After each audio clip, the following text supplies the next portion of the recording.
새 노래로 하나님을 찬양하라고 하는데, 오늘 저녁에 우리 찬양해 주신 분들 꾀꼬리 같습니다.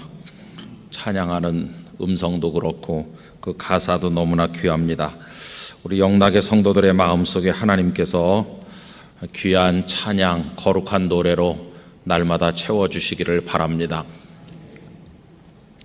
이제나 저제나 예배당에 마음대로 올 수 있는 날이 오기를 우리 기다리고 있는데, 이번엔 참 오래 가는 것 같습니다.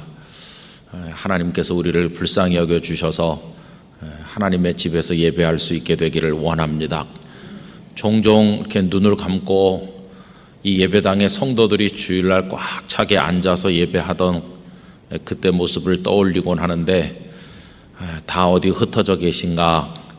제일 목사로서 걱정되는 것은 믿음 잘 지키고 계셔야 될 텐데, 여러분, 사람이 자꾸 편해지다 보면은 이게 점점 영적으로 나태해지기 쉽거든요. 서 있는 것보다 편한 게 앉아 있는 거고, 앉아 있는 것보다 편한 게 누워 있는 거고, 누워 있는 것보다 편한 게 자는 겁니다. 그래서 하나님께서 마지막엔 우리를 잠들게 하시는 겁니다. 천국으로 가는 거죠. 근데 영적으로도 서서 뛰다가 점점 피곤해지고 게을러지고 그러면 편해지고 싶어서 그 다음엔 자는 거죠. 영적으로 자면. 여러분, 로마서 13장에 뭐라고 하셨습니까? 자다가 깰 때가 벌써 되었다, 이렇게 하는데, 이 비대면 예배가 너무 오래 가고 집에서 우리 컴퓨터 켜서 텔레비전 연결해가지고 예배하는 게, 이게 뭐 억지로 마지못해 하는 거지 우리가 어쩔 수 없이, 정상은 아니죠. 너무너무 안타깝습니다. 그저 제가 원하는 것은요, 다 마찬가지겠지만 우리 영락의 성도들이 한 명도 이 일로 인해서 믿음에 타격받는 사람 없이, 마치 전선에 우리 다 흩어져 나갔는데 단 한 명의 사상자도 없이 살아 돌아오듯이 우리 성도들이 다 건강한 믿음을 가지고 하나님의 집에 모여드는 날이 오기를 원합니다.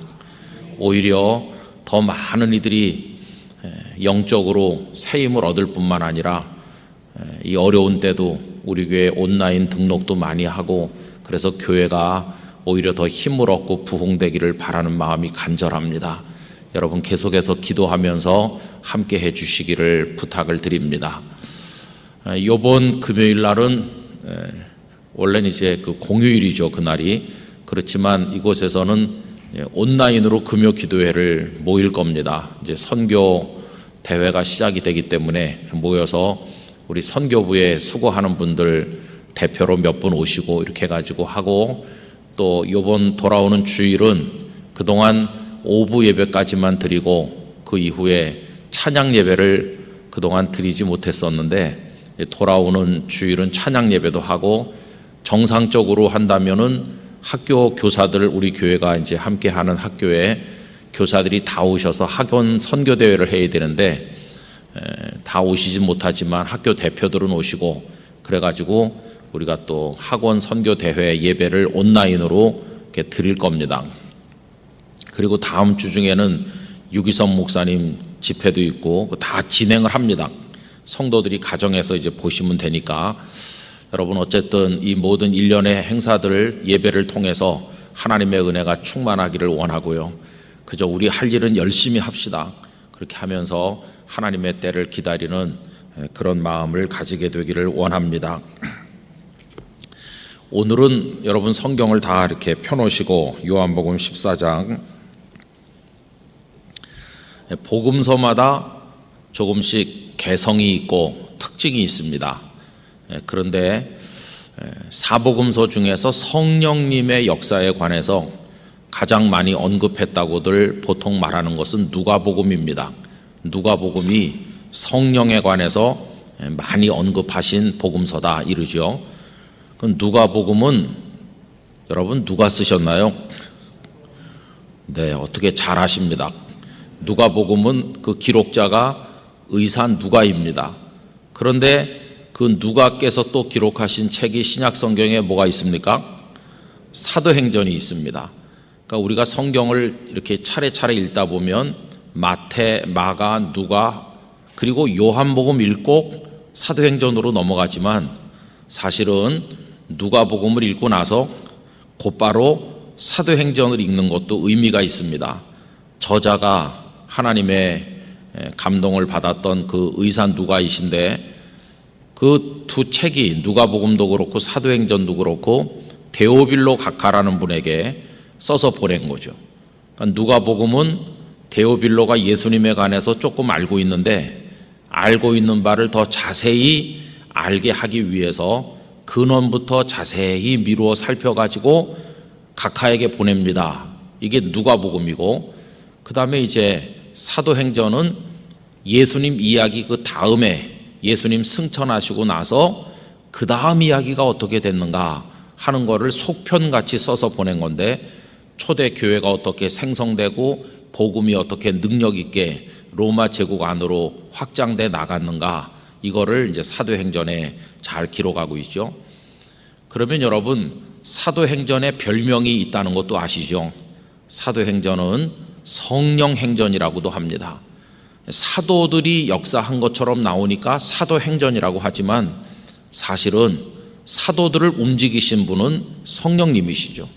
그래서 오순절 다락방에 하나님의 성령께서 임하셔서 그 사도들을 강력하게 붙드시고 그 성령의 역사에 의해서 사도들은 쓰임을 받고 하나님의 복음의 역사가 나타난 겁니다.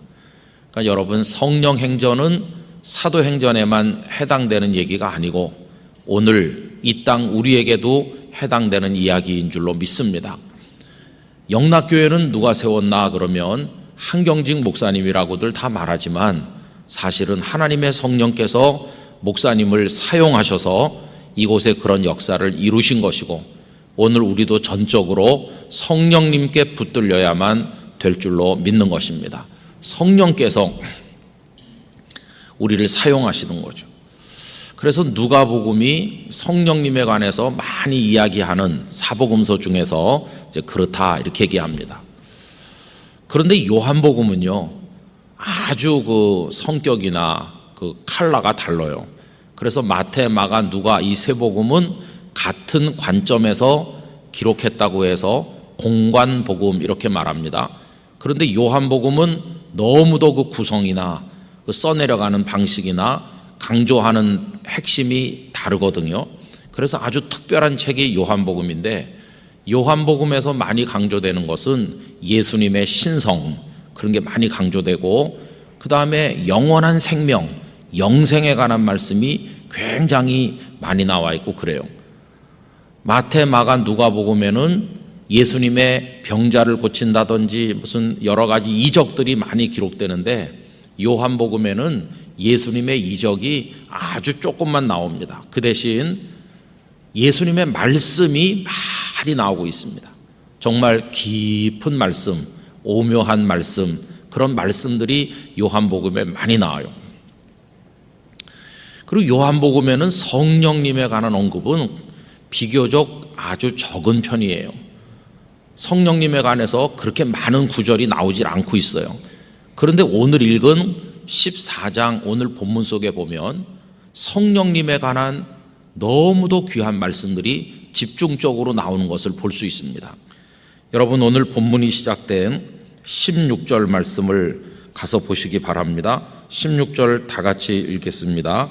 내가 아버지께 구하겠으니 그가 또 다른 보혜사를 너희에게 주사 영원토록 너희와 함께 있게 하리니. 이렇게 나오죠. 여러분, 여기 보혜사가 성령님을 가리킨다는 건 다 아시잖아요, 그죠? 보혜사는 성령님을 가리키는 거죠. 그 다음에 여러분 쭉 내려가셔서 26절입니다. 26절 다 같이요. 보혜사 곧 아버지께서 내 이름으로 보내실 성령, 그가 너희에게 모든 것을 가르치고 내가 너희에게 말한 모든 것을 생각나게 하리라. 여기 26절에는 보혜사가 성령님이라는 걸 밝히고 있죠. 보혜사 곧 아버지께서 내 이름으로 보내실 성령, 이렇게 명확하게 말씀을 하고 있어요. 그럼 여러분, 지금 무슨 얘기가 진행되는 중입니까? 우리가 요 몇 주간 동안 계속해서 요한복음 14장에서 왔다 갔다 하고 있어요. 그러면 요한복음 14장 말씀이 굉장히 산만한 것 같은데, 처음에는 너희는 마음에 근심하지 말라, 하나님을 믿으니 또 나를 믿어라, 이렇게 하면서 제자들이 예수님께서 떠나가신다는 말씀을 자꾸 하니까 마음에 불안을 느끼고 있는 걸 아시고 예수님께서 그들을 위로하는 말씀을 많이 하시죠. 내가 다시 온다. 너희를 위한 처소를 준비하고 와서 나 있는 곳에 너희도 있게 할 거다. 이렇게 14장이 시작되지 않았습니까? 그러면서 말씀하는 가운데 지난주와 그 앞주 2주간 동안 12절 말씀을 중심으로 말씀을 드렸거든요. 여러분 12절 말씀 다시 한번 읽어보실까요? 내가 진실로 진실로 너희에게 이르노니 나를 믿는 자는 내가 하는 일을 그도 할 것이요 또한 그보다 큰 일도 하리니 이는 내가 아버지께로 감이라. 아멘. 이 말씀을 계속 그동안 말씀드렸어요. 무슨 내용의 말씀을 드렸느냐 하면은 그동안 이 12절 말씀을 우리 한국교회는 좀 오해했던 것 같다 하는 말씀을 드렸어요. 여기 예수님께서 내가 하는 일을 너희도 하고 내가 하는 일보다도 더 큰 일도 한다 이렇게 하신 말씀에 그동안 굉장히 고무돼 가지고 예수님보다 우리가 더 큰 능력을 행하고 더 엄청난 일을 할 수 있을 것처럼 그렇게 말해온 게 많아요. 그래서 많은 목회자들이 큰 교회를 이루고 명성을 떨치고 소위 성공한 사람이 되면 이게 예수님보다 더 큰 일을 하는 사람이 된 것처럼 생각하는 그런 착각을 많이 해왔다는 것입니다. 근데 제가 계속 드린 말씀은 뭐냐 하면 내가 하는 일을 너희도 할 것이요. 그 예수님이 하신 일이 뭡니까? 병든 자를 고치고 당신의 이름을 내고 유명해지고 그겁니까? 아닙니다.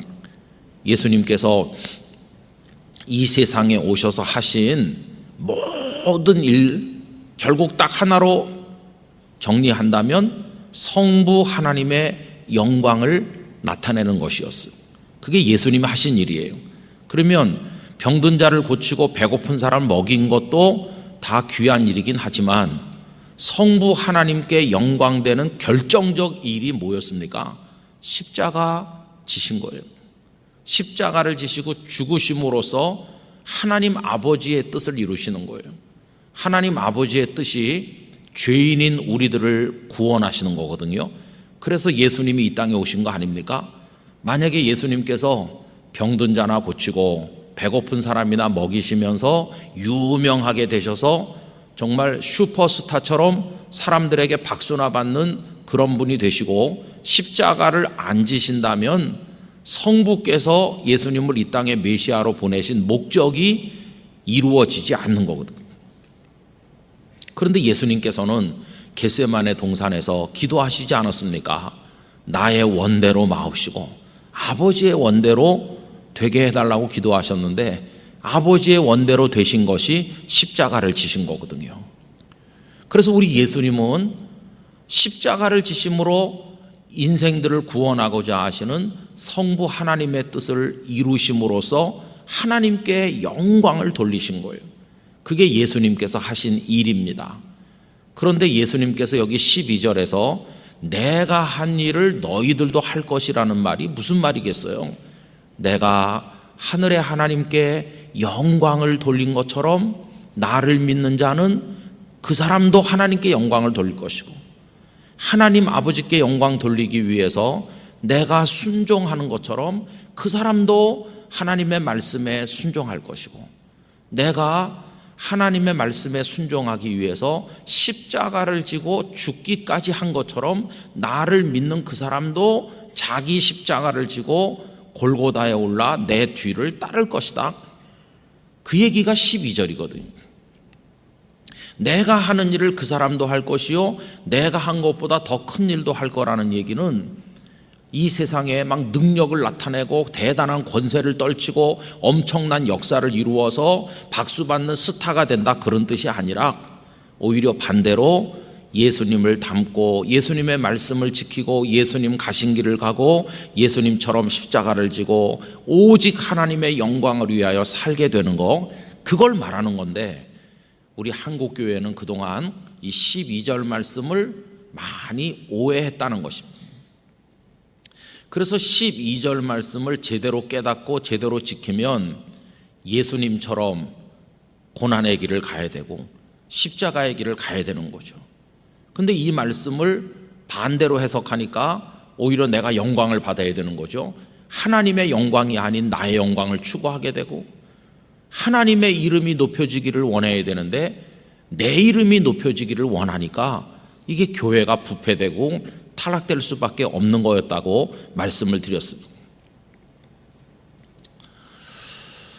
여러분, 그러면서 지난 수요일 날은 무슨 말씀을 드렸느냐 하면은, 가룟 유다 아닌 또 다른 유다가 예수님의 제자 중에 있는데 그 사람이 다른 곳에서는 다데오라는 이름으로 나온다고 그랬죠. 이 제자가 예수님께 질문을 하지 않았습니까? 그의 질문이 22절에 나옵니다. 다시 한번 보십시오. 가룟 아닌 유다가 이르되 주여 어찌하여 자기를 우리에게는 나타내시고 세상에는 아니하려 하시나이까? 이 무슨 말입니까? 세상 많은 사람들 앞에 당신께서 얼마나 능력이 많고 대단한 분인가를 널리 널리 알리셔야 목적을 이루실 게 아닙니까? 이런 뜻이거든요. 지금 이 제자들이 기다리는 건 뭡니까? 예수님께서 더 유명해지시고 더 박수받는 스타가 되셔서 빨리 왕이 되시는 거를 그들은 기다리는 겁니다. 그래야 자기들이 한 자리씩 할 거 아니겠어요? 그러니까 예수님께서 이렇게 다락방에 모여서 제자들하고 은밀하게 이런 얘기 저런 얘기나 아무리 나누셔도 이래 가지고는 안 된다는 거예요. 수많은 사람들이 넘쳐나는 길거리 광장에 나가셔서 나를 따르라 이러면서 능력을 보여주고 그들을 규합을 해가지고 헤롯도 쳐부수고 로마 황제도 물리치고, 그래야 되실 분이 왜 이렇게 다락방에 우리끼리 모여가지고 이렇게 하시면 안 된다는 거예요. 세상 사람들 앞에 당신의 위대하심을 좀 나타내셔야 되는 거 아닙니까?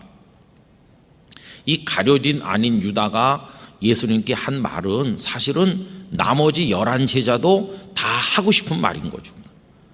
그러니까 지금 12명의 이 제자들은요, 예수님은 십자가를 향해 가고 계시건만, 하나님의 영광을 위해서 죽음의 길을 가고 계시건만, 제자들은 영광 받는 길로 가고 싶어 하니까 완전히 딴 생각하고 있는 중이라는 걸 알 수 있잖아요. 여러분, 이게 지금 14장에 지난주, 또 지지난주 이렇게 생각했던 말씀이에요. 그러니 이 제자들의 마음속에 평화가 있겠어요? 여러분, 지난 수요일 날 우리가 27절 말씀을 생각을 했었습니다. 평안을 너희에게 끼치노니 곧 나의 평안을 너희에게 주노라. 내가 너희에게 주는 것은 세상이 주는 것과 같지 아니하니라. 여러분, 지금 주님은 당신의 평화를 주고자 하세요. 그런데 지금 제자들이 기대하는 건 뭡니까? 세상이 주는 영광, 세상이 주는 성취, 세상이 주는 성공, 그런 걸 원하는 거예요. 그러니까 세상이 주는 것을 얻고자 하는 사람의 마음에는 주님이 주시는 평화가 있을 수가 없는 것이에요. 여러분, 세상이 우리에게 주는 부귀영화, 이 땅의 성공, 그거를 손에 잡으려고 기를 쓰고 새벽부터 밤까지 또 쫓아다니는 사람은 마음의 평화가 없어요. 언제나 그냥 곤두서 있고 그걸 얻어야 되겠다고 하는 욕망이 가슴속에 타오르고 있고, 그 사람을 조급하게 만들고 어떻게 해서든지 남을 제치고 그걸 손에 넣어야 되겠다는 생각으로 꽉 차 있는데 어떻게 마음의 평화가 있겠어요? 바울 사도께서 감옥에 갇혔는데 주 안에서 기뻐하라, 내가 다시 말하노니 기뻐하라 이러잖아요. 감옥에 갇힌 사람에게 무슨 기쁨, 무슨 평화가 있겠어요? 막 우라가 터져가지고 견딜 수가 없고 분노로 두 눈이 막 핏발이 서고 그러지 않겠어요? 그런데 바울은 평안한 것이에요. 옥중에서 써서 보낸 옥중 서신들, 에베소, 빌립보, 골로새, 빌레몬서, 이런 거 읽어보면 앞에 뭐가 있습니까? 하나님과 주 예수 그리스도로부터 너희에게 은혜와 평강이 있을지어다. 아니, 감옥에 갇힌 사람이 속이 부글부글 끓어야 되는데 어떻게 그렇게 마음에 평화가 있나? 여러분, 바울의 마음에는요, 오늘 본문 27절에 말씀된 내가 너희에게 평안을 준다고 할 때 그 주님이 주시는 평화가 바울의 마음속에 있는 겁니다. 여러분, 이 평화를 우리도 누리게 되기를 원합니다. 평화는 주님이 주시는 게 진짜예요. 평화, 평화, 하나님 주신 선물, 그게 그대로예요. 그런데 세상이 주는 것을 추구하는 사람의 마음속에는 그런 평화가 없다고 지난 수요일에 말씀드렸잖아요.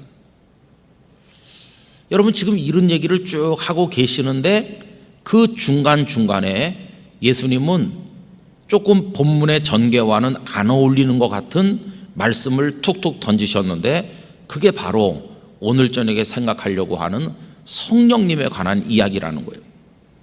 이런 분위기가 지속되는 중에 아까 우리가 읽은 것처럼 16절에서도 보혜사 성령님 이야기를 하시고, 그리고 26절에서도 보혜사 성령님 이야기를 제자들에게 하시는 거예요. 중간중간에 성령님 얘기를 하시는 거죠. 그러면 오늘 여기 14장에 나오는 성령님에 관한 예수님의 언급은 어떤 의미를 가지는가 하는 것입니다. 이 14장의 맥락에서 어떤 의미로 이 말씀들을 하셨을까 하는 겁니다. 여러분, 성령님을 언급하신 이유는 첫째는요, 지금 예수님께서 제자들을 남겨놓고 떠나시려고 하는 거니까 그들만 남겨놓는 게 안 돼서 그들을 돌보실 분이 필요하다고 당신은 떠나시고 보혜사 성령님이 오신다는 얘기죠. 그래서 여러분 16절을 다시 한번 보면 이렇습니다. 내가 아버지께 구하겠으니 그가 또 다른 보혜사를 너희에게 주사 그 다음에요 영원토록 너희와 함께 있게 하리니.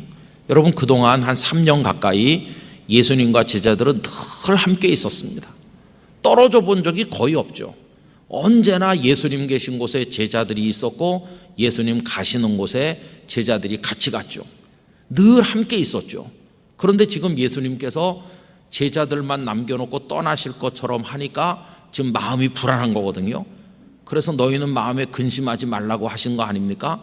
그러면서 당신 대신 눈에 보이지 않지만 그들을 붙드시고 도와주실 보혜사 성령님을 보내주신다고 지금 말씀하는 거예요. 그러니까 여기 14장에서 성령님을 언급하신 첫 번째 이유는 너희와 함께 있게 하겠다 하는 뜻으로 성령님을 언급하신 거예요. 여러분, 성령님의 임재가 우리에게 주는 축복 중에 첫째는 우리와 함께 계신 것입니다. 예수님의 제자들은 눈에 보이는 예수님과 함께 있었다면 여러분, 오늘 우리들은 눈에 보이지 않는 성령님과 24시간 함께 있는 겁니다. 그래서 내가 너희와 함께 있다고 하는 말씀이 계속 이루어지는 것입니다. 마태복음 28장 20절 볼지어다 내가 세상 끝날까지 너희와 항상 함께 있으리라. 그 말씀이 지금 우리들에게 그대로 이루어지고 있는 겁니다. 여러분, 성령님이 임재하셔서 함께 하시는 은혜를 늘 맛보며 살아가시게 되기를 원합니다. 그런데 두 번째로 더 중요한 이유가 있습니다. 그래서 성령님을 말씀하는 더 중요한 이유는 뭐냐 하면요, 그 성령님이 12절 말씀을 지키며 살아가도록 도와주시기 위해서 오신다는 거예요. 아까 12절을 그동안 우리가 2주간 생각했던 걸 요약을 해서 말씀드렸는데, 내가 하는 일을 그도 한다고 하는 의미가 뭔지 말씀드렸잖아요. 주님은 성부 하나님의 영광을 위해서 십자가를 지셨고 성부 하나님의 말씀에 순종하셨고 죽으셨고 그랬다고 그랬잖아요. 그럼 나를 믿는 자는 말씀에 순종하고 십자가의 길을 가고 그런다고 그랬잖아요. 근데 거기 성령님이 왜 필요합니까? 성령님께서는 무슨 일을 하도록 도와주시냐 하면은 말씀에 순종하도록 도와주시는 거거든요. 그럼 여러분 우리가 여기서 한두 구절 더 확인해 보려고 하는데 어디를 보시느냐 하면요, 21절 말씀으로 가보실까요? 21절, 나의 계명을 지키는 자라야 나를 사랑하는 자니 나를 사랑하는 자는 내 아버지께 사랑을 받을 것이요 나도 그를 사랑하여 그에게 나를 나타내리라. 여러분, 주님을 사랑하는 사람은 어떻게 한다고요? 주님의 계명을 지킨다고요. 계명을 다른 말로 바꾸면 주님의 말씀을 지키는 겁니다. 그러면 성자 예수님이 성부 하나님의 영광을 위하셨다고 그랬는데 성부 하나님의 영광을 나타내시기 위해서 어떤 말씀에 순종했나요? 십자가를 지시고 죽는 구약 성경에 이미 예언된 그거를 예수님은 순종하신 거 아닙니까? 그러니까 예수님이 성부 하나님을 사랑하셔서 성부 하나님의 영광을 위해서 구약에 예언된 대로 당신을 십자가에 내준 것처럼 우리도 주님을 사랑한다면 주님의 말씀대로 해야 되는 거죠. 여러분, 오늘 본문 맨 마지막 절로 가보세요. 31절 다 같이 읽어보겠습니다. 오직 내가 아버지를 사랑하는 것과 아버지께서 명하신 대로 행하는 것을 세상이 알게 하려 함이로라. 일어나라, 여기를 떠나자 하시니라. 여러분, 이 말씀은 너무너무 중요합니다. 내가, 여기서 나는 예수님이시죠. 예수님께서 성부 하나님 아버지를 사랑하시죠. 사랑하시기 때문에 어떻게 하셨나요? 아버지께서 명하신 대로 행하셨다. 말씀에 성부의 뜻에 순종하셨다. 이거 아니에요? 이게 성자 예수님이 성부 하나님을 영광스럽게 해드리는 방법이었어요. 첫째는 사랑하는 거, 두 번째는 그 뜻을 순종하고 그 말씀을 지키는 거. 여러분, 이걸 우리에게 적용하면 우리가 주님을 영광스럽게 하는 방법이 뭘까요? 첫째, 주님을 사랑하는 것. 두 번째, 그 사랑이 가짜가 아니고 진짜라면 그분이 원하시는 그분의 뜻, 다시 말하면 계명, 그분의 말씀대로 순종하는 것.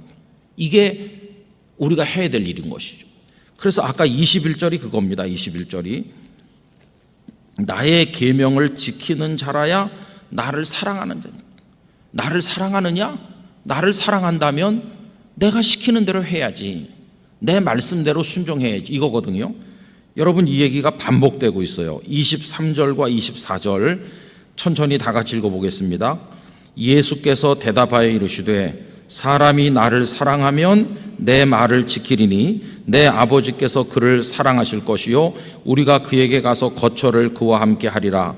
나를 사랑하지 아니하는 자는 내 말을 지키지 아니하나니 너희가 듣는 말은 내 말이 아니요 나를 보내신 아버지의 말씀이니라. 여러분, 예수님의 말씀은 결국은 다 누구의 말씀이나요? 하나님 아버지의 말씀인데 이 두 절이 분명하게 말씀하잖아요. 나를 사랑하면 그 말씀 지킬 거다. 그러면 나를 사랑하지 않는 사람은 안 지킬 거다, 이 얘기거든요.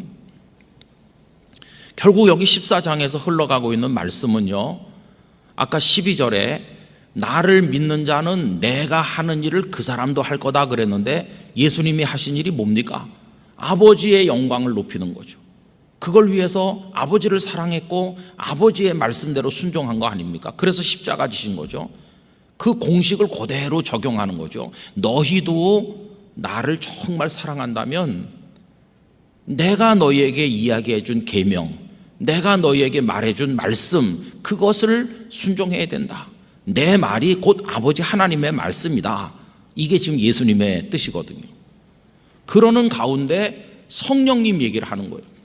그럼 성령님의 이 맥락에서의 역할이 뭡니까?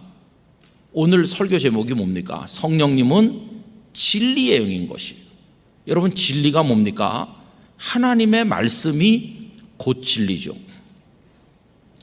예수님을 사랑하는 사람은 예수님의 말씀을 지키는 건데 그게 쉽습니까, 여러분? 우리가 주님의 말씀대로 사는 게 아주 어려운 일 아니에요? 힘든 일이죠. 근데 그게 어떻게 가능해지느냐 하면은 보혜사께서 오셔서 도와주시면 그게 가능해지는 거예요. 왜요? 그분은 무슨 영이십니까? 진리의 영이시거든요. 진리를 알게 하고 진리대로 살게 하고 진리 안에 승리케 하시는 영이 성령님이신 것이.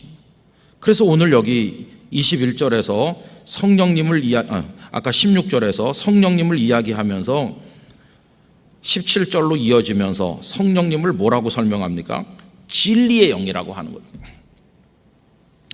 여러분, 그럼 잘 생각해 보십시오. 지금까지 한국 교회 안에서 성령님을 이야기할 때 진리의 영을 강조했나요? 우리 한국 교회는 그동안 성령님을 이야기할 때 진리의 영을 별로 강조하지 않았어요. 우리 한국 교회 성도들의 머릿속에 새겨져 있는 성령님 그러면 능력, 권세, 은사 이런 게 많이 새겨져 있어요. 성령 충만 그러면 막 방언하고 병든 사람 벌떡벌떡 일으키고 환상을 보고 막 대단한 열정으로 뭔가 사역을 하면서 능력을 행하는 거, 이게 우리 성도들의 마음속에 꽉 차 있는 성령 충만의 모습이죠. 근데 여기 요한복음 14장에서 예수님은 정말 깊고도 깊은 말씀을 하시면서 성령, 보혜사 성령님을 능력의 영 이렇게 소개하시는 게 아니고 진리의 영이라고 소개하시는 거예요. 왜요? 진리의 영이신 그분이 진리를 깨닫게 하시고 진리를 믿게 하시고 진리를 따라 살게 하시니까. 진리가 뭡니까? 하나님의 말씀이잖아요.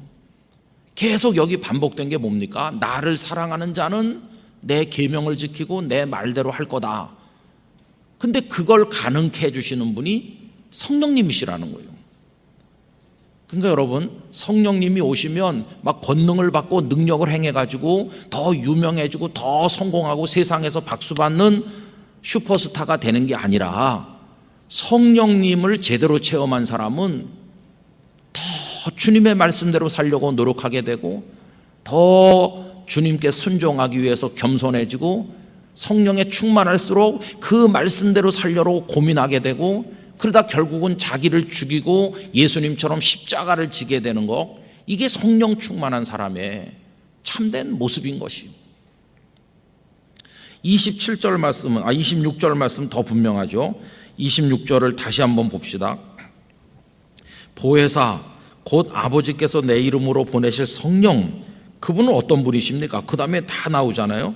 그가 너희에게 모든 것을 가르쳐 줄 것이다. 이게 모든 것이 뭡니까?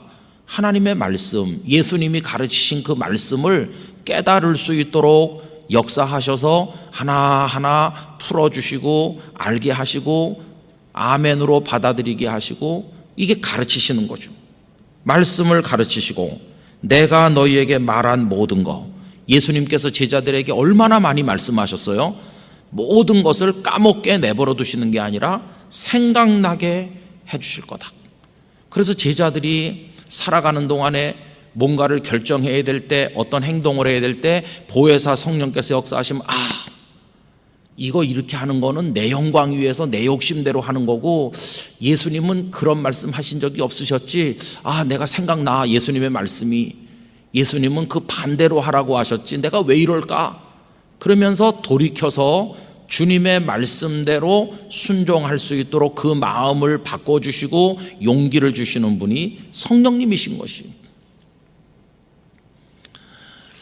그래서 여러분, 진짜 성령에 충만한 사람은 막 목소리를 높이고 능력을 행하면서 나를 따르시오 이러면서 자기 이름을 내고, 그게 아니라 정말 성령에 충만한 사람일수록 하나님의 말씀대로 살지 못해 더 눈물을 흘리고 그 말씀대로 순종해 보기 위해서 더 엎드려 기도하고 작은 거 하나라도 말씀대로 사는 그 기쁨 속에서 남이 모르는 은밀한 감사를 느끼며 살아가는 사람, 그 사람이 진짜 성령의 사람이라는 것이. 근데 지금 우리는 그 반대로 많이 살아왔어. 한국교회는 사도행전 2장 이후에 안진뱅이를 막 벌떡 일으키고 하루에 3,000명씩 세례받게 만드는 어떤 그런 능력 중심의 성령님의 역사만 생각했지, 이 진리의 영으로서의 성령님을 강조하지 않았어요. 그러니까 진리 같은 건 관심이 없어요. 예수님의 말씀 그건 관심이 없고 그냥 능력으로 내 영광을 추구하는 거, 거기에 관심 있는 거예요. 오늘 제가 오후에 우리 교단신문 한국기독공부에 칼럼을 하나 써서 보냈는데요. 제목을 이렇게 했어요. 말씀과 말 사이에서. 여러분, 목사가 강단에서 설교할 때 하나님의 말씀을 전한다고 합니다. 그런데 겉으로는 하나님의 말씀을 전한다고 하면서 실제로는 인간의 말을 전하는 수가 많이 있어요. 이 강단은 전쟁터인데 인간의 말을 전하고 싶은 유혹과의 전쟁터가 여기에요. 인간의 말을 죽여야 되고 하나님의 말씀이 전해지도록 하는 영적 싸움이 여기서 이루어지는 거죠. 여러분, 목사인 제가, 우리 목사님들이 이 영적 싸움에 승리하도록 늘 기도해 주시길 바랍니다. 인간의 말을 하나님의 말씀인 것처럼 포장해가지고 하면 안 되는 거죠. 그런데 이 강단에서 하나님의 말씀을 전했다 할지라도 예배가 마치고 아래로 내려가면 말씀은 다 사라져서 없어지고 우리의 귓전을 울리는 건 인간의 말들 뿐이에요. 예배 시간에는 말씀 이렇게 하면서 아멘 했는데 예배가 일단 끝나고 나면 우리끼리 모였을 때는 그냥 우리 얘기, 네 얘기, 내 얘기, 우리 말, 인간의 말, 그 말 때문에 상처받고 그 말 때문에 우쭐하고 많은 말들, 부서의 모임, 재직회, 당회, 뭐 어디서 무슨 모임, 노회, 총회 모이면 거기 하나님의 말씀은 온데간데 없고 인간의 말들이 너무 많아요. 그래갖고 나 저 사람의 말에 찬성합니다. 저 사람의 말이 다수가 찬성하긴 하지만 하나님의 말씀과는 다른데 그럼 반대해야 되는데 사람들은 하나님의 말씀이 성취되는 데서 오는 기쁨보다 자기 말이 관철되는 데서 오는 기쁨을 더 크게 느끼는. 그래서 제가 그 칼럼에다가 말씀과 말 사이에서 오락가락하고 있다. 우리는 말씀대로 붙들고 살아야 될 사람들인데 인간의 말에 의해서 흔들리고 말 때문에 시험에 빠지고 말 때문에 막 흥분하고 별거 아닌 몇 마디 칭찬의 말 때문에 교만해지고 언제까지 말에 의해서 휘둘릴 것인가. 여러분, 우리는 하나님의 말씀에 사로잡혀야 되는 것이죠. 영락교회는 사람의 말에 따라 움직이는 교회가 돼서는 절대로 안 되는 겁니다. 하나님의 말씀이 우리를 다스려야 되는 것이죠. 근데 그 하나님의 말씀을 성도들이 아멘으로 받고 그 말씀을 까먹는 게 아니라 자꾸 속에서 생각이 나고 그 말씀에 순종할 수 있도록 도우시는 분이 누구시냐? 진리의 영이신 성령님이시라는 것이에요. 우리가 이제 성령님의 역사를 생각을 할 때 사도행전 2장 이후에 나타나는 능력, 권세, 이런 은사 중심의 성령님의 역사를 생각하기에 앞서서 주님이 이렇게 말씀하시는 진리의 영이신 성령님의 그 모습을 제대로 깨달아야 돼요. 성령님께서 진리를 깨닫게 하시면 하나님의 말씀을 깨닫는 거고 하나님의 말씀이 나보고 십자가를 지라고 하시는구나. 그러면 골방에 엎드려 기도하고 십자가 지고 주님의 가신 길을 따라가고 그게 진짜 주님의 제자고 성도가 가야 되는 길이 아니겠습니까? 왜 하필이면 예수님은 이 14장에서 보혜사 성령님을 얘기하면서 그 보혜사는 능력의 영이시다 이렇게 안 하고 진리의 영이시다. 내가 너에게 말한 모든 것이 생각나게 해주시고 모든 것을 가르쳐 주실 것이다. 왜 이렇게 말씀했을까? 왜 말씀을 깨닫게 하는 성령님의 역사를 얘기했을까? 그거는 말씀을 깨달아야 아까 거기 계속 읽은 대로 나를 사랑하는 자는 계명을 지키고 내 말을 지킨다고 했으니까 결국 순종하는 사람으로 살아가도록 도우시는 분이 성령님이시라는 걸 알려주시는 거죠. 그래서 여러분, 성령 충만한 듯이 보이지만 갈수록 목소리가 커지고 갈수록 교만해지는 사람이 있습니다. 그러나 어떤 사람은 별거 아닌 것처럼 보이지만 그 말씀이 주는 깊은 기쁨을 느끼고 그 말씀을 실천하는 사명 속에 살고 그 말씀을 대로 살고자 더 엎드려 기도하고 남들 눈에 띄진 않을지 모르지만 정말로 진리의 영의 인도를 받는 성도가 있는 거 아니겠어요? 여러분, 어떤 모습을 가져야 될 것인가? 그 대답이 오늘 여기 14장에 나와 있는 것을 볼 수 있습니다. 이제 그리고 나서 15장으로 넘어가죠. 15장에 가면 포도나무 비유가 나옵니다. 내 아버지는 농부이시다. 나는 포도나무다. 너희는 내게 붙어있는 가지다. 그러면서 가지가 어떻게 깨끗해지느냐? 너희는 내 말로 깨끗해진다. 말씀이 깨끗하게 만들어주는 거예요. 어떤 사람이 영적으로 깨끗하고 청결하고 하나님의 인정받는 사람이 되나? 하나님의 말씀대로 살고자 몸부림치는 진리의 영의 인도를 받는 그런 사람이 그 영혼이 맑아서 예수님께 붙어있는 사람이 되고, 그래서 열매를 맺는 겁니다. 자주 말씀드렸지만 마태복음 7장에서 주여 내가 주의 이름으로 선지자 노릇하고 귀신 쫓아내고 능력을 행했습니다. 제가 대단히 성령 충만한 사람이었는데요, 이런 식으로 떠들어 봐도 주님께서 나는 너희를 알지 못한다. 불법을 행하는 자들아 내게서 떠나가라. 그런데 그 마태복음 7장 21절에 주여 주여 하는 자마다 다 천국에 들어가는 것이 아니고 하늘에 계신 내 아버지의 뜻대로, 내 아버지의 말씀대로, 내 아버지의 계명대로 행하는 자라야 들어가리라. 이게 오늘 본문에 의하면은 그거 아닙니까? 나를 사랑하는 자는 내 말을 지킬 것이고, 인간의 말이 아니라 주님의 말씀, 그 주님의 말씀에 따라 살도록 도와주시는 분이 진리의 영이신 성령님이시고, 이게 쭉 이렇게 연결된 것을 볼 수가 있습니다. 그래서 저는 하나님께서 저에게 이런 안경을 주신다고 생각합니다. 뭐 대단한 성도라고, 대단한 목회자라고, 뭐 대단한 뭐 어떻다고 누가 그래도 이 말씀의 안경으로 가만히 보는 거죠. 아, 저분은 말씀 때문에 하는 고민이 없어. 말씀을 순종하려고 하는 몸부림이 없어. 아무리 명성이 대단해도 저건 가짜다. 거의 틀리지 않아요. 그리고 저도 보는 거죠. 그 안경으로 저를 보는 거죠. 네가 영락교회 목사라고 대단하냐? 네 속에 하나님의 말씀을 더 깊이 깨닫고 그 말씀대로 살아가고자 하는 몸부림이 있냐? 그거 없으면 넌 가짜다. 성령께서 네 속에 역사하지 않는 증거다. 그러나 네가 말씀에서 기쁨을 느끼고 말씀에 순종하기를 원하고 세상 사람들의 말에 의한 칭찬보다 하나님의 말씀에서 기쁨을 느끼면서 그 말씀의 사람이 되기를 갈망하면, 그래 너 희망이 보여, 이런 거죠. 여러분, 이게 우리 자신을 보고 남을 보는 기준이 될 수 있는 것입니다. 그래서 수많은 사람들이 다 주를 사랑한다고 그래요.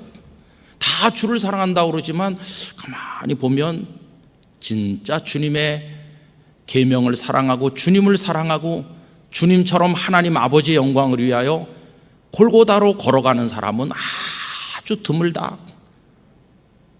교인은 많지만 그런 의미의 진짜 성도는 너무너무 드물다. 주님이 원하는 사람은 어떤 사람일까? 바로 그런 사람이라는 것을 우리가 알 수 있는 것입니다. 여러분, 우리 이제 말씀의 사람이 되기를 원합니다.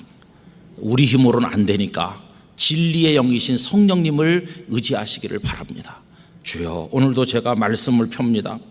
성령님 저에게 가르쳐 주시고, 여기 26절 말씀처럼, 그리고 생각나게 해주시고 그 말씀을 주님 사랑하는 마음으로 지킬 수 있게 해주시고, 그래서 하나님께 영광 된다면 내가 욕을 얻어먹든지 비난을 받든지 인간의 말에 흔들리지 않고 다 감수하면서 하나님의 말씀만 따르게 하여 주시옵소서. 그게 진짜 주님을 사랑하는 제자의 모습인 것입니다. 우리 영락교회 성도 여러분, 그런 말씀대로 살아가게 되기를 원합니다. 이 말씀을 집에 돌아가셔서 계속 몇 번 읽으시면서요, 아, 왜 여기서 성령님을 이렇게 말씀했을까?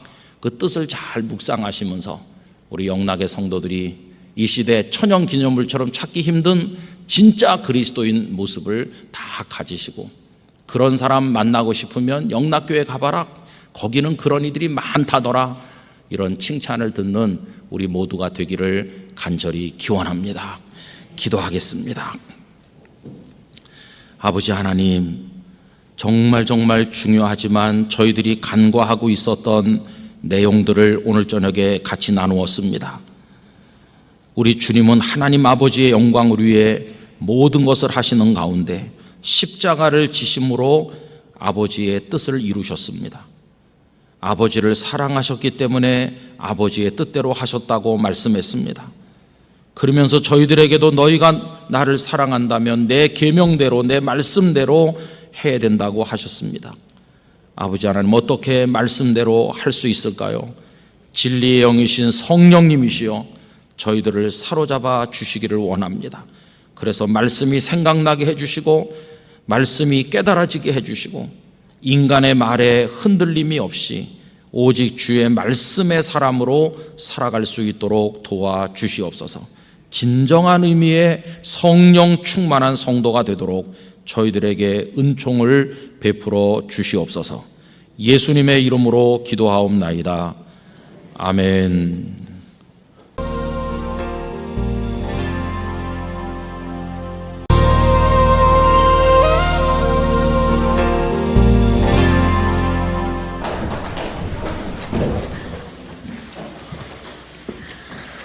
감사합니다. 추수 감사주의를 앞둔 수요 2부 기도회인데 하나님 앞에 감사하고 찬양하는 내용, 우리 찬양대에서 하나님 앞에 올리셨습니다. 여러분, 날마다 우리 마음속에 감사의 마음이 있기를 원합니다. 무슨 로또가 당첨돼야 감사한 게 아니고요, 그저 아주 작은 것에서부터 감사를 발견하는 믿음의 눈을 가지는 것이 중요하다고 생각합니다. 그래서 감사할 어떤 조건을 하나님 앞에 더 많이 주세요 이렇게 기도하는 것보다는 이미 주신 그 많은 것을 찾아내는 우리 믿음이 더 중요한 것입니다. 아무리 많이 주셔도 감사할 줄 모르면 기쁨이 없는 것이죠.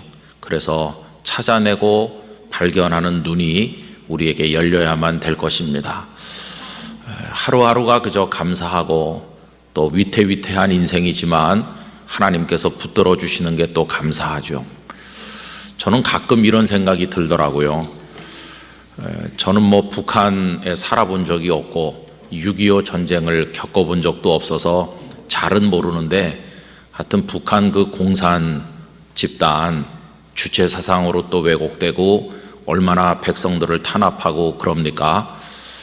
근데 이제 제 마음속에 남아있는 것은 그 유경수 여사를 죽인 일도 생각이 나고 또 김신조 그 무장 공비들이 넘어왔던 것도 기억이 나고, 그때는 제가 이제 어렸을 때인데 그런 걸 생각하면은 굉장히 두렵고 그랬어요. 그러면서 우리나라에 금방 북한이 쳐들어오면 어떡할까? 어떤 때는 막 잠이 안 올 정도로 학생 시절에 고심이 되고 그러더라고요. 근데 지금 와서 생각해 보면 그때가 몇십 년 전인데 아직까지 전쟁이 안 났어요. 그때는 금방 전쟁이 나는 줄 알았어요. 근데 지금까지 계속 위태위태하죠. 아직까지 전쟁이 안 난 걸 생각을 해보니까 몇십 년 동안 하나님께서 보호하셨구나, 이런 걸 알게 되는 거예요. 우리는 늘 불안하게 살았던 원망만 있지, 그럼에도 불구하고 지금까지 우리나라를 지켜주신 데 대한 감사를 잘 못 느낄 때가 많이 있어요. 다 가난하고 힘들게 살았지만 그래도 오늘까지 우리 다 먹고 살고 옛날에 비하면은 다 잘 살죠. 저는 옛날에 방바닥이 너무 뜨거워서 밤에 잠을 잘 못 자죠. 등이 뜨거워가지고 막 익을 것 같아요. 어르신들은 지진다 그러죠. 막 그러면서 뜨끈하게 하는데 얼마나 집이 다 부실한지 그렇게 해도 아침에 깨면 방 안에서 막 물이 얼어가지고, 옛날에 다 그랬습니다. 위풍이 새고 집이 부실하고. 근데 지금은 다 집들이 가옥이 다 좋아지고 옛날보다 다 잘 살죠. 불평은 이만큼 가지고 살지만 냉정하게 생각해 보면 우리가 얼마나 큰 하나님의 복을 받았습니까? 우리나라처럼 잘 지내는 나라가 어디 있습니까? 한밤중에 마음대로 걸어 다녀도 산책을 해도 전 세계에서 우리나라처럼 안전한 나라가 또 어디 있습니까? 그래서 불평하지 말고 감사할 하나님의 은혜들을 찾아내는 게 훨씬 더 중요하겠다, 그런 생각이 듭니다. 여러분, 감사하면 기쁩니다. 기쁘면 하나님을 찬송할 수 있습니다. 기쁘게 사는 사람이 더 적극적으로 살고 더 열심히 삽니다. 그래서 성도가 누려야 될 거룩한 복을 누리게 되는 것이죠. 우리 그런 마음으로 살아가게 되기를 원합니다. 오늘 이제 요한복음 14장을 이렇게 읽었어요. 우리 주보를 준비하시는 분들이 연락을 해왔습니다. 잘못 주신 거 아니냐고. 어떻게 본문이 1절부터 끝까지 아마 저 김은성 목사가 잘못 써줬나 보다. 그래서 제가 맞다고 1절부터 마지막 절까지 오늘은 한번 우리 다 읽었으면 한다, 이렇게 했습니다. 요한복음 14장을 이제 오늘이 10번째 같이 묵상하는 날인데요. 한 장을 다 읽으면서 하나님 앞에 생각해 보고자 하는 것은 남겨진 자들이 마지막 시대를 어떻게 사는가 하는 것입니다. 예수님께서 제자들과 모든 일을 함께 하시지 않았습니까? 함께 주무시고 함께 잡수시고 어디 가시면 늘 제자들과 동행하시고 모든 걸 예수님과 제자들이 함께 했습니다. 그런데 예수님께서 나는 간다, 이렇게 하시지 않습니까? 그러면서 내가 가는 곳에 너희가 지금 따라올 수 없다고 하시니까 예수님께서는 십자가로 가시고 또 승천하실 거고 제자들만 남는 겁니다. 제자들만 남겨진 상태, 남겨진 자들의 두려움과 고통, 그건 오늘 우리가 그대로 겪는 겁니다. 여러분, 제자들은 예수님께서 함께 계시다가 제자들만 남겨지는 거죠. 더 이상 예수님께서 함께 계시지 않게 되는 거죠. 근데 오늘 우리도 우리 옆에 지금 예수님이 눈에 보이는 모습으로 우리 옆에 지금 안 계시잖아요. 우리도 지금 예수님께서 육체로 우리 곁에 계신 게 아니잖아요. 그러니까 제자들도 예수님과 육체로 같이 있다가 예수님 올라가신 다음부터는 예수님 없이 살아가야 되는 건데 지금 우리도 그래요. 그러면서 그분들에게 하나님의 나라 복음을 증거할 사명을 주셨는데 오늘 우리들에게도 하나님 나라 복음을 증거할 사명을 주신 거죠. 그 제자들도 이 세상을 살면서 많은 환난과 핍박, 어려움, 그 속에는 가난도 질병도 여러 가지 인생의 고난이 다 있는 것처럼 오늘 우리들도 그렇게 살고 있는 거 아닙니까? 그래서 여기 14장에서 예수님께서 제자들에게 남기신 이 말씀을 쭉 이렇게 읽어보노라면 떠나기 직전에 남기신 그 말씀을 통해서 남겨진 자들이 어떻게 살도록 배려하셨나 하는 것을 발견할 수가 있고, 그 제자들에게 하신 말씀은 오늘 우리들에게 하신 말씀과 다를 바가 없다는 것을 알게 돼요. 그래서 오늘 이 말씀을 통해서 우리가 남겨진 자로서 영적으로 마지막 시대와 같은 이 어려운 시대를 어떻게 살아가야 될까 하는 것을 몇 가지 발췌해서 14장을 정리하는 차원에서 제 말씀을 묵상하고자 하는 것입니다. 1절부터 읽은 이 전체 말씀 속에서 이 마지막 시대에 사는 우리들이 기억해야 될 것은 소망과 기다림을 가지고 살아야 된다 하는 게 그 첫째입니다. 이제 예수님 가시고 제자들만 남는 건데 제자들이 꼭 가슴 속에 간직해야 될 것은 소망입니다. 소망. 소망이 없이는 이 시대를 살아갈 수가 없는 것이죠. 오늘 읽은 긴 말씀 가운데서 2절과 3절 말씀을 우리 다시 한번 읽어보도록 하겠습니다. 2절과 3절 같이 읽지요. 내 아버지 집에 거할 곳이 많도다. 그렇지 않으면 너희에게 일렀으리라. 내가 너희를 위하여 거처를 예비하러 가노니 가서 너희를 위하여 거처를 예비하면 내가 다시 와서 너희를 내게로 영접하여 나 있는 곳에 너희도 있게 하리라. 아멘. 예수님께서는 너희들 남겨두고 나는 간다 하면서 이게 영원한 이별이 아닙니다. 내가 거처를 예비하고 너희들을 그리로 데려갈 거라고 말씀하죠. 여러분, 거기가 하나님의 나라 천국이라는 것을 우리가 알고 있잖아요. 그러니까 제자들에게 주신 그 말씀에서 그 남겨진 자들은 무엇을 붙들고 살아야 되느냐 하면 천국 소망 붙들고 살아야 됩니다.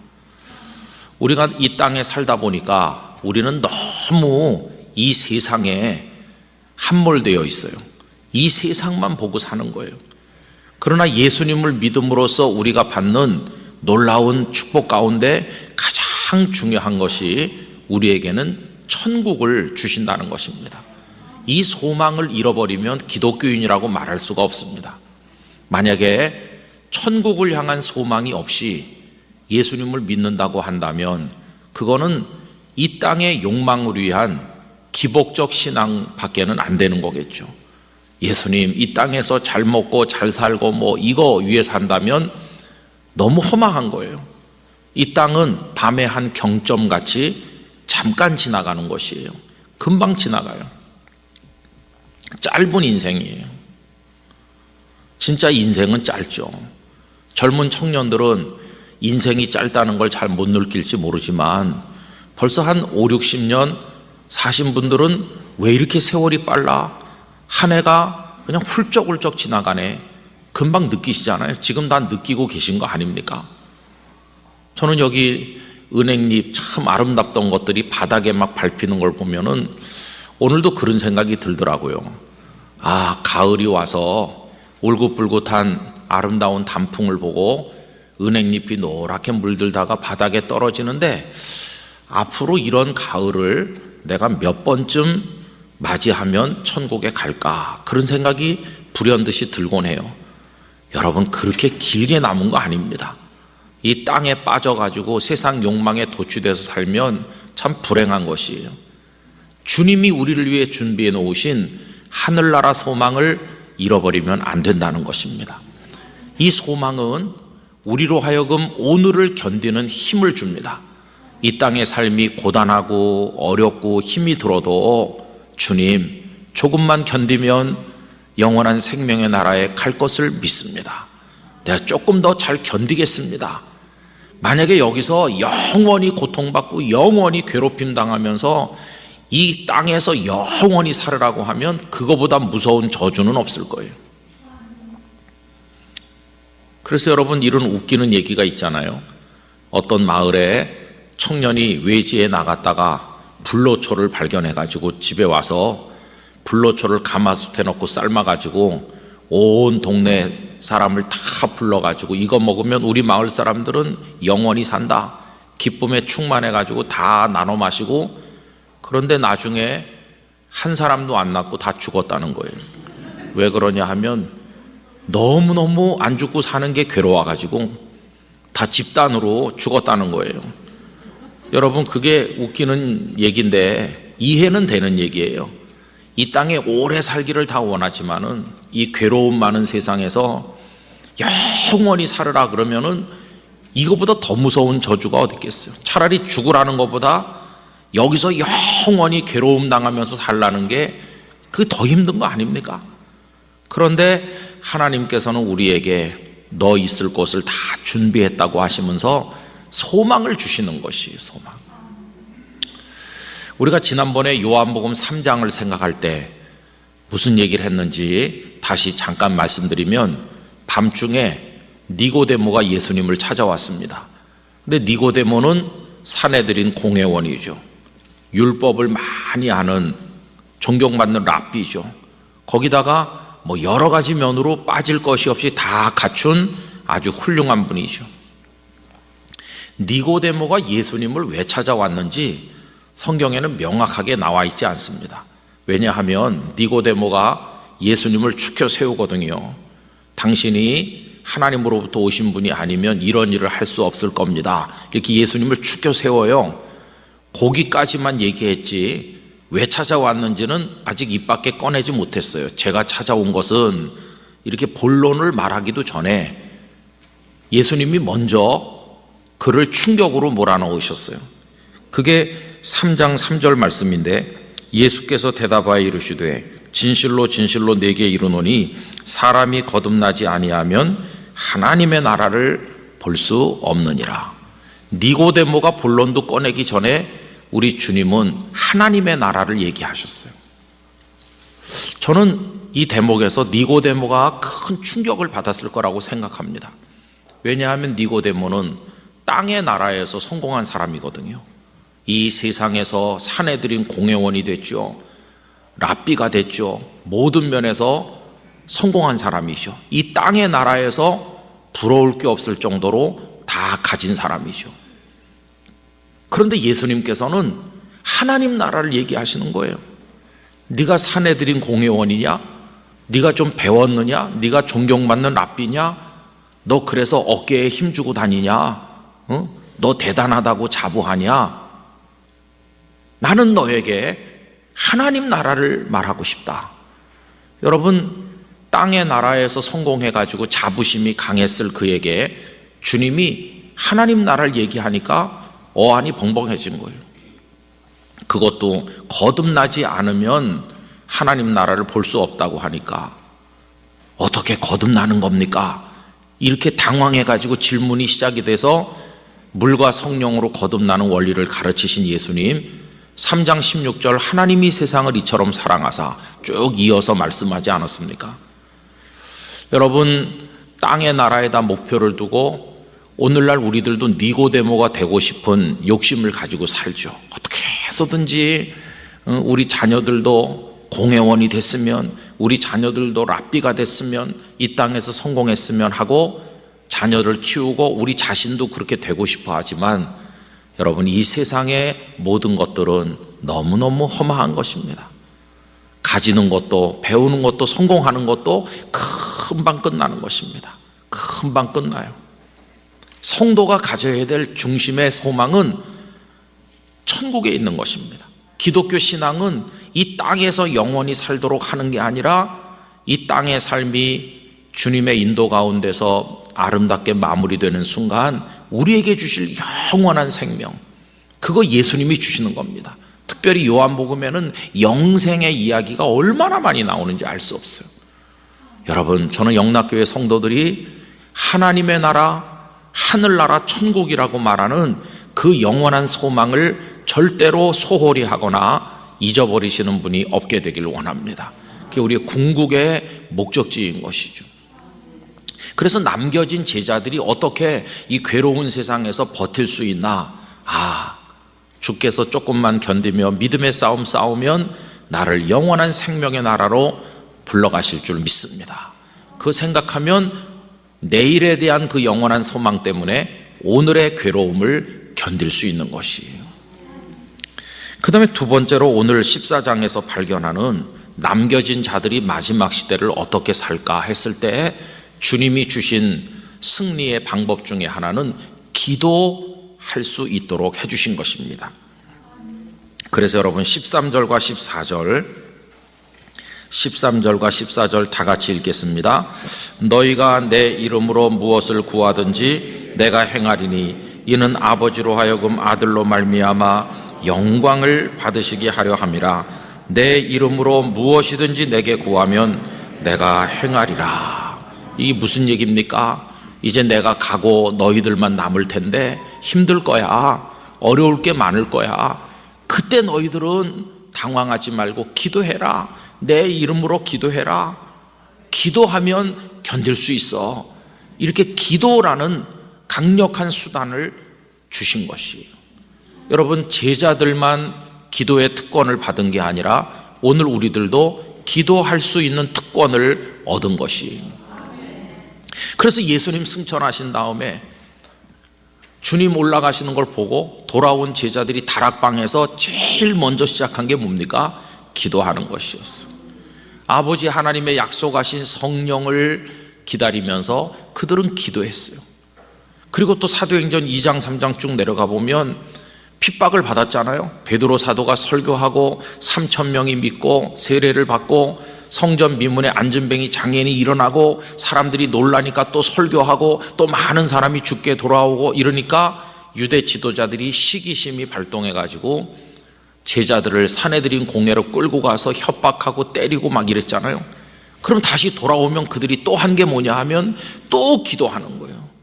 그냥 늘 모여서 떡을 떼고 또 기도하기에 힘쓰고 그분들은 기도를 통해 뛰어넘고 기도를 통해 승리하고 그렇게 사는 거죠. 기도라는 무기, 그분들은 늘 낮이나 밤이나 그걸 활용했던 것을 알 수 있습니다. 여러분, 우리도 기도해야 됩니다. 남겨진 자들이 살아갈 수 있는 가장 큰 무기 중에 하나는 기도하는 것입니다. 어려운 일이 있든지 기쁜 일이 있든지 다 기도하시기를 바랍니다.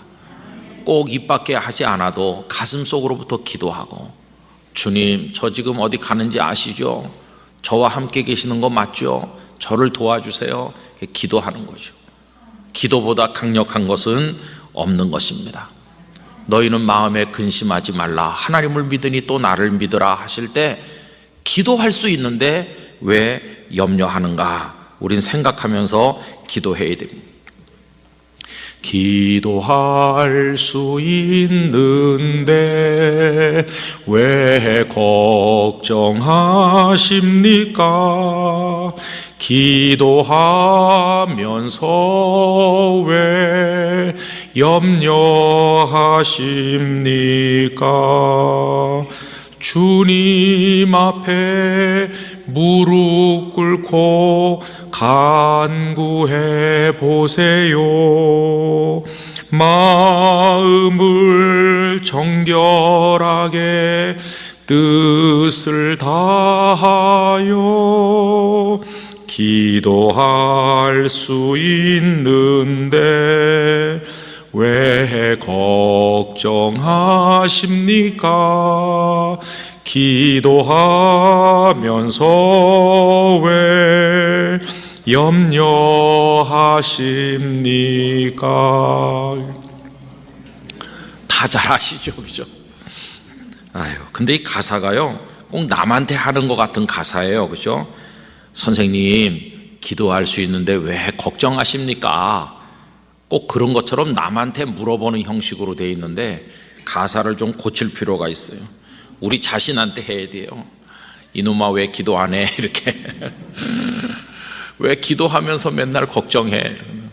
근데 여러분, 정말 기도해야 됩니다. 기도는 남겨진 자들의 불안한 삶을 기쁨으로 바꿀 것이고 우리 앞을 가로막는 모든 것을 뛰어넘을 수 있는 힘을 공급받는 방식이 될 줄로 믿습니다. 기도, 그게 승리의 비결인 것이에요. 오늘 우리 현대판, 오늘날의 신앙은 기도가 너무 많이 메말랐어요. 우리 한국교회 기도가 다 죽었습니다. 그래서 기도하는 게 다 없어졌어요. 언제부턴지 성경 공부는 많이 하기 시작했어요. 옛날에 베델 성서대학도 하고 크로스웨이도 하고 별거 다 하고 제자 훈련도 하고 다 하는데 현격하게 없어진 게 기도가 없어졌어요. 기도가 없어지면서 머릿속에 지식은 많이 쌓기 시작했는데 교회는 힘을 잃어갔습니다. 내가 쌓은 지식으로 마귀를 이길 수 없어요. 주님이 주시는 능력이라야 이길 수 있습니다. 기도밖에는 없습니다. 기도 외에는 이런 유를 쫓아낼 수 없다고 주님 말씀하셨어요. 그러니까 이 주님께서 내가 떠나고 너희만 남아있을 때 기도해라, 무엇이든지 구해라, 기도해라 이렇게 하셨어요. 그러니까 우리가 기도로 승리해야만 되는 것이죠. 또 오늘 14장에 나오는 남겨진 자들이 어떻게 살아야 되나, 세 번째 얘기는요, 큰 욕심 부릴 거 없이 오늘 예수님 사랑하는 마음으로 예수님의 계명을 지키면 그걸로 만족하는 인생을 살아라, 그걸 말씀합니다. 21절로 24절까지 다 같이 읽겠습니다. 나의 계명을 지키는 자라야 나를 사랑하는 자니 나를 사랑하는 자는 내 아버지께 사랑을 받을 것이요 나도 그를 사랑하여 그에게 나를 나타내리라. 예수께서 대답하여 이르시되 23절입니다. 예수께서 대답하여 이르시되 사람이 나를 사랑하면 내 말을 지키리니 내 아버지께서 그를 사랑하실 것이요 우리가 그에게 가서 거처를 그와 함께 하리라. 나를 사랑하지 아니하는 자는 내 말을 지키지 아니하나니 너희가 듣는 말은 내 말이 아니요 나를 보내신 아버지의 말씀이니라. 아멘. 너 나를 사랑하느냐? 그러면 내 계명을 지켜라. 이 얘기를 하시는 거죠. 여러분, 남겨진 제자들이 무슨 위대한 일을 하면 좋겠습니까? 우린 자꾸만 얼마 안 되는 짧은 시간을 살면서 큰 꿈을 꾸고 위대한 일을 하려고 노력을 하죠. 그러나 그게 부질없을 때가 많이 있어요. 오늘 우리의 삶을 위대하지 못하다고 낮게 평가할 것도 없고 실패했다고 자조할 필요가 없어요. 이 말씀을 가만히 보면 오늘 주님을 사랑하는 마음으로 주님이 우리에게 부탁하신 여러 계명의 말씀들을 행할 수 있는 데까지만 하면 그걸로 된 거예요. 그걸로 충분해요. 뭐 더 대단한 걸 못했다고 애처로워할 필요가 없어요. 지난번에 진주에 가서 우리 진주 기독교연합회 집회를 인도했다는 말씀을 드린 적이 있었는데 거기 가서 참 반가운 목사님을 한 분 만났습니다. 그 목사님은 저희 동기이신데 저보다 나이가 많으셔서 작년에 은퇴를 하셨어요. 그래서 이제 은퇴한 목사님이 그 집회 꼬박꼬박 오셔서 반갑게 만났습니다. 그래서 이제 그 목사님 따님이 그 산청군 산골에 카페를 운영하고 있거든요. 그래서 따님 하는 카페에 다른 목사님들 서너 분과 같이 가서 커피 한 잔을 마시고 그 따님도 만나고 이렇게 담소를 나눴어요. 그런데 그 목사님 자유인이에요. 자유인. 여러분, 그 목사님께서 그 신대원 3학년 때 거기 들어가셨거든요. 예배당 없는 마을에 가서 예배당을 지었죠. 그 예배당을 영락교회 여전도회가 지어드렸습니다. 교회 없는 곳에. 그래서 시작했죠. 예배당 지을 때 마을 사람들이 화장실 오물을 퍼가지고 나와서 그때는 그분들이 전도사님이었는데 두 분에게 끼얹으면서 교회도 못 짓게 하고 그랬죠. 그런 고통을 겪으면서 거기서 또 사랑하는 딸을 먼저 천국에 보내는 슬픔도 겪으면서 그렇게 견디다가 70세 정년 은퇴를 하셨죠. 그 교회 창립 30주년이 되었을 때 제가 그 교회 가서 부흥회를 인도했는데 그 교회 성도는 한 30명이고 인근에 있는 교회 목사님들이 더 많이 와가지고 부흥회를 했었습니다. 근데 평생 목회해도 성도 한 30명이 전부 다였어요. 그랬더니 하나님께서 은퇴하기 한 2년 전에 2배로 부흥하게 하셔서 한 60명이 부흥됐어요. 어떻게 됐냐면 옆에 교회가 싸우는 바람에 다 일리 옮겨와가지고 근데 그 목사님 이번에 만나니까 정말 자유인인 것이에요. 거기서 긴 세월 했잖아요. 긴 세월. 저희가 신대원을 언제 졸업했냐 하면은 82, 83, 84년 이렇게 학교 다니고 85년 2월 달에 이제 신대원을 마쳤거든요. 그러니까 85년이면 지금 몇 년 전입니까? 만 35년 전이에요. 그러니까 작년까지 그분이 하셨으니까 34년 전도사부터 시작해가지고 이제 거기서 34년 하신 거예요. 그럼 34년 동안 무슨 뭐 어마어마한 교회를 세우고 그랬습니까? 아니에요. 그냥 교인이라고는 당신네 가족 그밖에 없었는데 거기서 꾸준히 해가지고 그래서 거기 몇십 명 이제 성도가 있는 교회가 된 거예요. 그러니 목사님 후회가 많으시냐? 무슨 대형 교회 목사가 못 돼서 한이 많고 그러냐? 아니요. 너무너무 행복한 거예요. 저는 그 목사님 얘기를 가는 데마다 자주 하는데 왜 그러냐 하면 뭐 교회 큰 교회 목사님들 중에도 너무너무 불행한 분들이 많거든요. 기쁨이 없고 고통받고 스트레스 받고 교회가 맨날 싸우고 그런 분들이 얼마나 많다고요. 근데 이분을 보면은 복음의 능력이 뭔지를 아는 거예요. 주님이 주시는 축복이 뭔가를 정말 늘 만날 때마다 은혜를 받거든요. 여러분, 우리가 이 땅에 태어나서 무슨 대단한 일을 못했다고 실패한 게 아니에요. 오늘 내가 할 수 있는 능력의 범위 안에서 예수님을 사랑하는 마음으로 그 계명을 하나하나 이렇게 조금 지키면 그걸로 됐어요. 그걸로 충분해요.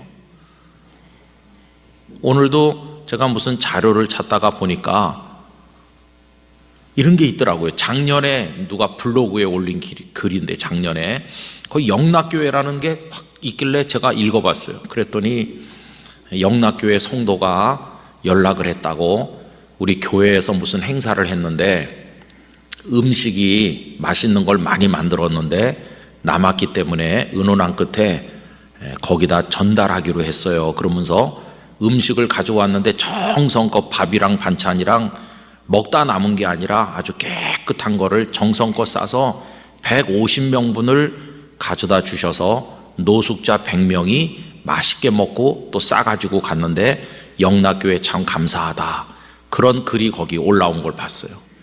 누가 그렇게 하셨는지는 모르겠습니다. 근데 영락교회 누군가는 그 교회에다가, 노숙자 교회에다 연락을 해가지고 따끈따끈한 밥과 반찬과 국을 갖다 드린 거예요. 아, 누가 그렇게 하셨구나. 마음에 기쁨이 되더라고요. 뭐 그게 세상을 변화시킨 건 아니지만은 주님을 사랑하는 마음으로 그렇게 했으니까 그 자체로 충분한 것이에요. 주님은 그날 크게 기쁘셨겠다 하는 생각이 드는 거예요. 여러분, 무슨 세상의 욕심을 가지고 뭐 엄청난 일을 하려고 그걸 무슨 대단한 비전이나 되는 것 같이 밤낮 없이 인간적인 방법으로 달성해 보려고 좌충우돌하면서 그럴 필요가 없어요. 마음의 평화를 가지고 주님이 오늘 내게 주신 능력의 한도 안에서 주를 사랑하는 마음으로 그게 뭐든지 계명을 지키고 정직하고 바르게 살면 그걸로 주님은 됐다고 하시는 거예요. 여러분, 그런 마음으로 이 마지막 시대를 살아가시게 되기를 바라는 것입니다.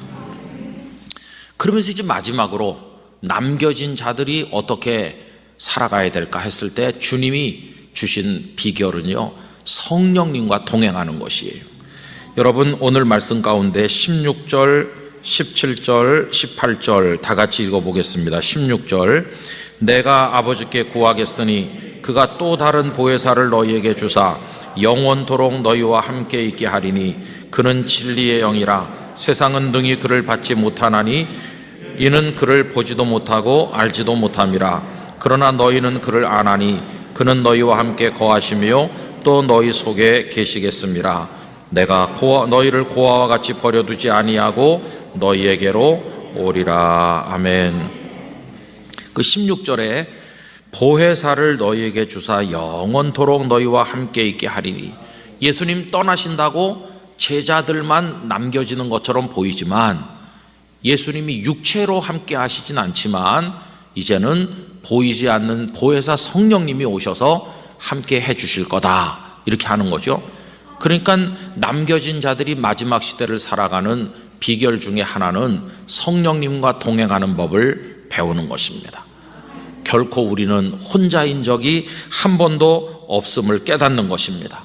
고아와 같이 버려두지 않겠다 이러시잖아요. 또 26절에도 성령님 이야기가 나오죠. 보혜사 곧 아버지께서 내 이름으로 보내실 성령, 그가 너희에게 모든 것을 가르치고 내가 너희에게 말한 모든 것을 생각나게 하리라. 여러분, 제자들이 이제 사방에 다니면서 말씀을 전하잖아요. 그때 제자들도 힘이 들고 좌절할 때가 있었겠죠. 그때마다 성령님께서 베드로야, 요하나 이러면서 주님이 이 땅에 계실 때 들려주셨던 말씀들이 자꾸 생각나도록 그 마음에 은혜를 주시고 감동을 주실 때마다, 그렇지, 그때 예수님께서 이렇게 말씀하셨지, 그렇지, 그러면서 위로도 받고 힘을 내는 거죠. 성령님께서 제자들과 늘 함께 하신 거죠. 내가 세상 끝날까지 너희와 항상 함께 있으리라. 그러니까 마지막 시대를 사는 우리들이 꼭 배워야 될 것은 성령님과 함께 사는 겁니다. 제자들은 예수님과 늘 같이 다녔잖아요. 그러다 예수님 가셨죠. 그리고 제자들만 남았죠. 예루살렘 교회가 처음 시작될 때는 베드로, 야고보, 요한 뭐 다 같이 모여 있었죠. 그런데 끝까지 같이 모여 있었나요? 아니요. 다 제자들도 따로따로 흩어져 갔습니다. 교회 전승이 전하는 대로 하면 도마 같은 분은 저 인도 그쪽에 가셔서 순교하셨다고 그러고, 베드로는 거꾸로 십자가에 달려서 로마에서 순교하셨다고 그러고 다 흩어지는 거죠. 요한은 밤모섬에 귀양 갔다가 이렇게 다 나오잖아요. 마지막에는 다 따로따로 갔어요. 따로따로. 다 혼자가 된 거예요. 그럼 그때 그분들 혼자 남았느냐? 아니요. 성령께서 다 베드로 곁에도 계시고 도마 곁에도 계시고 다 같이 계셔서 끝까지 승리할 수 있었던 것이에요. 여러분, 우리도 마찬가지입니다. 우리들도 지금 뭐 5식구, 6식구, 뭐 우리 집에 식구가 많아 같이 살아 그러지만은 언젠가는 다 아들, 딸 성장해서 결혼해서 떠나고 외국에 가서 살고, 그러다 부부가 살다가 부부도 한 사람 먼저 떠나면 우리도 끝에는 혼자 남을 존재잖아요. 혼자인가? 아내나 남편이 떠났다고 나 혼자인가? 아니에요. 성령님과 함께 사는 비결을 터득하면 단 한순간도 혼자로 살지 않게 되는 것이에요. 주님과 함께 산다. 이거를 이 마지막 시대 사는 성도들은 반드시 터득해야 되는 거죠. 밤이나 낮이나 주님의 성령님께서 나와 같이 계시다는 걸 깨달아야만 되는 거죠. 그래서 오늘 이제 14장에서 우리가 몇 가지 정리하고 생각을 해봤는데, 천국 소망 꼭 붙들어야 돼요. 세상이 괴롭지만, 믿음 지키고 사는 거 힘들지만, 그러나 잠깐이야. 나에겐 영원한 천국이 있어. 그러면서 주님은 나에게 기도하라고 하셨다. 기도해야지. 내가 기도하지 않나. 늘 기도 생활하면서 내게 능력 주시는 대로 예수님 사랑하는 마음으로 주의 말씀 순종하고 살면 큰 욕심 부릴 거 없이 그걸로 충분한 것이고, 그리고 밤이나 낮이나 성령님 나와 같이 계심을 믿습니다. 이렇게 하면은 우리가 얼마든지 이 괴로운 세상에서 마지막 시대를 지혜롭게 믿음으로 살아갈 수 있게 된다는 겁니다. 그렇게 살 때 우리에게 주어지는 축복이 뭐냐 하면 말로 다 할 수 없는 평안이 우리에게 오는 거죠. 그 평안의 이야기가 27절 말씀 아닙니까? 27절 같이 읽겠습니다. 평안을 너희에게 끼치노니 곧 나의 평안을 너희에게 주노라. 내가 너희에게 주는 것은 세상이 주는 것과 같이 아니하니라. 너희는 마음에 근심하지도 말고 두려워하지도 말라. 이 말씀이 우리 성도님들에게 그대로 이루어지기를 원합니다. 평안한 것이죠. 누가 물어보죠. 아니 어떻게 그렇게 어렵게 산다면서 행복해 보이느냐? 자네 마음에 있는 그 기쁨의 비결이 뭐냐? 그럼 여기 설명할 수 있잖아요. 나는 늘 기도할 수 있거든. 나는 기도해. 그리고 나는 영원한 소망이 있거든. 난 큰 욕심 없어. 예수님 사랑하는 마음으로 오늘 내가 할 수 있는 주님의 계명을 지키는 게 그냥 그걸로 만족해. 그리고 네가 모르겠지만 내 안에는 늘 성령님이 계시거든. 너 이거 모를걸? 약올르지? 그러면 너도 예수님을 믿어라. 우리 마음속에 평화가 있는 것이, 이 평화는 세상이 주는 것과 달라서 마지막에 우리 생명이 다 해갈 때도 빼앗기지 않는 평안인 것이에요. 주님, 이제 드디어 소망하던 천국이 가까웠군요. 내가 그렇게 천국을 소망했는데 주님 나를 위해 준비해 놓으신 그 처소가 코앞에 이르렀군요. 오래 기다렸습니다. 주님 감사합니다. 그러면서 할렐루야 찬송하면서 주님의 품에 안기게 되는 것입니다. 이 평안이 우리 모두의 것이 되기를 간절히 기원합니다. 여러분, 이게 믿음 아니겠어요? 이렇게 여기서는 이제 평안할 것 같은데 집에 가서 또 문 열고 들어가는 순간 평안이 깨지고 막 화가 나고 그냥 뭐 세상에서 내가 초라해 보인다 이러고 그러면 안 됩니다. 여러분, 주님이 제자들에게 당부하신 그거 늘 기억하면서 이 14장의 말씀에 흐르고 있는 그 가르침대로 우리 영락의 성도들이 살아가시기를 축복합니다. 기도하겠습니다. 하나님 아버지, 예수님께서는 떠나가시기 전에 다락방에서 제자들에게 남겨진 자들이 그 영적으로 어려운 그 마지막 암흑 시대와 같은 때를 어떻게 살아가야 될 것인가 하나하나 말씀해 주셨습니다. 그 말씀이 오늘 저희를 향한 말씀인 줄로 믿습니다. 저희도 그렇게 하게 하여 주시옵소서.